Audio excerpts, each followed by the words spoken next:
Dito ka.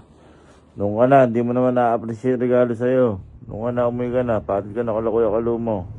Sorry na po, Ninong. Gagamitin ko na po yun mamaya.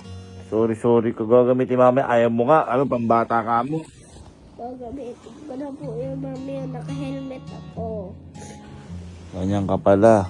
Nakakaano ka lang na, ano, dapat magiging masaya ka lagi. Sorry na po, Ang pakamahal nung binili ko sa yung regalo na yon. Sorry na po, Ninong. Gagamitin ko na po yun mamaya. Napipilitan ka lang. Gagamitin ko na po yun mamaya. Napipilitan ka lang. Iyak-iyak ka ngayon. Hindi ka. Di ba inano ko na yan sa'yo? Di ba tinuro ko na sa'yo yun? Na kapag magre-regalo sa'yo, dapat i-appreciate mo. Hindi ka na naman nakaka-appreciate. Eh ano kung pambata yun, dapat matuwa ka doon. Regalo sa'yo yun eh. Ano sagot?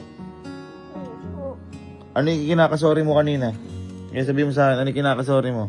Sorry na po, gagamitin ko na po yun. Parang napipilitan ka lang. Hindi po. Pakita, sige, kung gagamitin mo.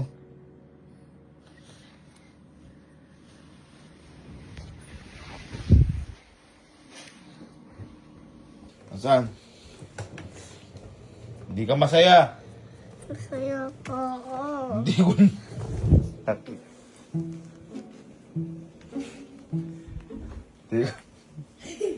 Hindi ko nakikita masaya ka.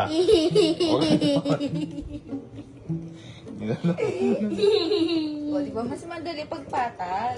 Hindi mo kasi ina-appreciate. Nakapagpatag, umaano. Para pag nandito ka sa loob, meron Oh, kita mo, masaya. sasakyan. Pinipilit mo yung tawa mo.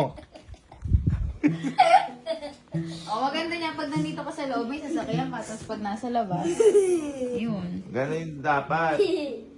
Kahit hindi mo siya magagamit, pag may nagbigay sa'yo, dapat sumosobra ka na sa saya. Hindi ako nakikipagbiruan. Dapat ganon. Kaya si Ninong, Sabihin kay Ninong. Thank you po. kapag kahit hindi mo magagamit pagbigay, kasi mahirap ang pera. Okay? Opo. Mahirap ang pera, mahirap kitain. Pag may nagbigay siya, dapat i-appreciate mo. Ang ganda na tugtog oh. Ayun na.